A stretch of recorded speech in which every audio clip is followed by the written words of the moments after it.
looks like it's raining very hard outside. At least we have this lovely fire to keep us warm, right? Yes, it's a lovely night for a cozy story time. Oh, and it looks that Squeaky has brought his dinner for story time. Squeaky says that he always saves his cheese for a rainy day just like this. What a clever little mouse you are, Squeaky. Planning ahead means now you don't have to go outside in the rain. You're well prepared. In fact, you remind me of an old friend of mine who is also quite clever and smart. Really? Who's that, Novella? Have you ever heard of the Piggy Brothers? Oh, yes, I love that story. Oh, who doesn't? Let's read that one.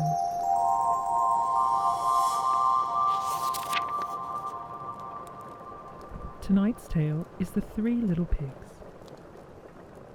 Once upon a time, there was an old sow with 3 little pigs, and as she had not enough to keep them all, she sent them out to seek their fortune.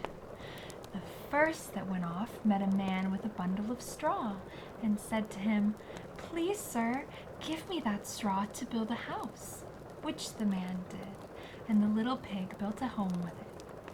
Presently along came a wolf, who knocked at the door and said, Little pig, let me come in." "No, no, not by the hair of my chinny chin chin." "Then I'll huff and I'll puff and I'll blow your house in." So he huffed and he puffed and he blew the house down. The second little pig met a man with a bundle of sticks and said, "Please, sir, give me those sticks to build a house," which the man did, and the pig built his house. Then along came the wolf and said, Little pig, let me come in." "No, no, not by the hair of my chinny chin chin." "Then I'll huff and I'll puff and I'll blow your house in." So he huffed and he puffed and he blew the house down. And the third little pig met a man who had a load of bricks and said, "Please, sir, give me those bricks to build a house with." So the man gave him the bricks and he built his house with them. So the wolf came, as he did to the other pigs, and said, Little pig, let me come in." "No, no, not by the hair of my chinny chin chin." "Then I'll huff and I'll puff and I'll blow your house in." Well, he huffed and he puffed and he huffed and he puffed and he puffed and he huffed, but he could not blow the house down.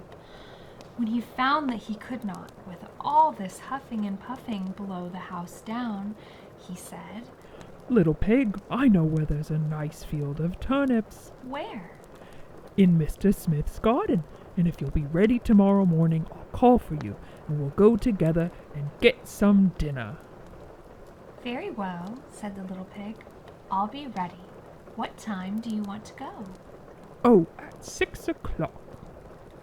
Well, the little pig got up at 5 and got the turnips before the wolf came, which he did about 6, and said, Little pig, are you ready?" "Ready? I have been out and come back again, and got a nice pot full of turnips for my dinner." The wolf felt very angry at this, but thought that he would get the little pig somehow or another. So he said, Little pig, I know where there's a nice apple tree. "Where?" said the pig. "Down in the meadow," replied the wolf. "And if you will not deceive me, I will come for you at 5 o'clock tomorrow, and we will get some apples." Well, the little pig bustled up the next morning at 4 o'clock and went off for the apples, hoping to get back before the wolf came. But he had further to go and had to climb the tree, just that as he was coming down from it, he saw the wolf coming, which, as you suppose, frightened him very much. When the wolf came up, he said, "Little pig, what? You're here before me? Are they nice apples at least?" "Yes, very," said the little pig. "I will throw you down one."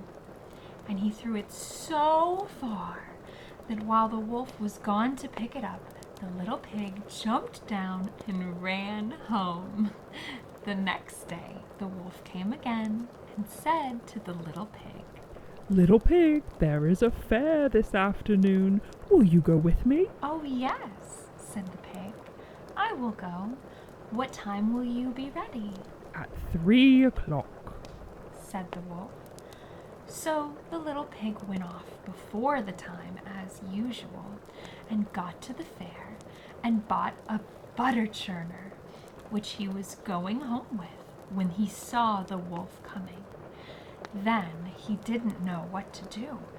He got inside the churn to hide himself, turned it round, and rolled down the hill with him inside of it, which frightened the wolf so much that he ran home without going to the fair.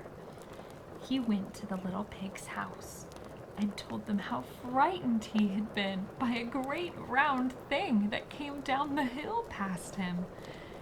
Then the little pig said, "Ha ha, I frightened you then. I had been to the fair and bought the butter churner, and then I saw you, and I got into it and rolled down the hill." Then the wolf was very angry indeed, and declared he would huff and puff and blow his house down in order to get him. "Go ahead and try," said the little pig. The wolf huffed and puffed with all his might for hours and hours, days and days, and could not blow the house down. The wolf fainted from exhaustion, and the little pig giggled, saying, "By the hairs of my chinny chin chin, you did not blow my house in. I'm smart and brave and clever. I'll live in my brick house forever." And the little pig lived happily ever after.